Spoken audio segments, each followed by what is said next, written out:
Hi, my name is Dr. Lima, and I'm a pelvic floor physical therapist at FemFirstHealth. So today we're going to talk about pediatric pelvic floor therapy. What is it, who needs it, and what you can expect from your first visit.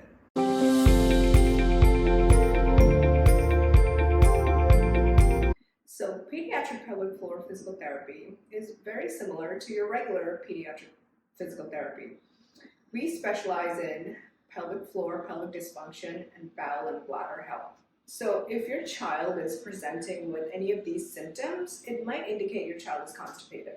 So if they are always bloated, and if they're complaining of abdominal pain, if their poops are very extra large, that's clogging up the toilet, or like rabbit-like pellets, if they are withholding their poop, or if they're having poop accidents, or any fecal smearing in their underwear, if they're having any urinary incontinence, whether it's daytime or nighttime, that might indicate the rectum is filled with poop and it's pressing on the bladder, so you're having sort of that urinary accidents.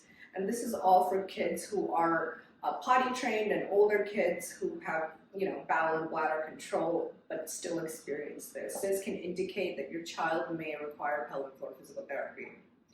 And what you can expect from your first visit is we review your medical history, we look at your symptoms, we look at your short-term, long-term goals with your family. And we also look at water intake, diet, what you're putting into your system, and we come up with a game plan to decrease any of the symptoms your child might be having.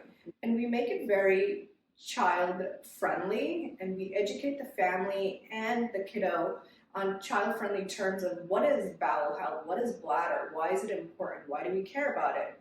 We look at your toilet habits, toilet posture, we look at gross motor skills, your strength, your balance, your coordination, your body awareness, and how all of that can impact your pelvic floor, bladder, and bowel health. So many of your families want to know what the frequency and duration of therapy is going to look like for them. And it really varies depending on your child. So sometimes we see them once a week, sometimes it's every other week, sometimes it's once a month.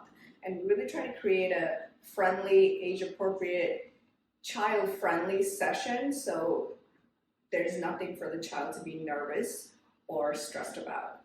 So we work a lot with pediatric GIs, dietitians, you may have nutritionists, you may have occupational therapists, any other medical providers in your team. We really want to be on the same page and work on the same goals, so communication and collaboration is really essential. So if you think your child has any pelvic floor dysfunction, bladder, or bowel issues, please give us a free phone call at FemFirstHealth.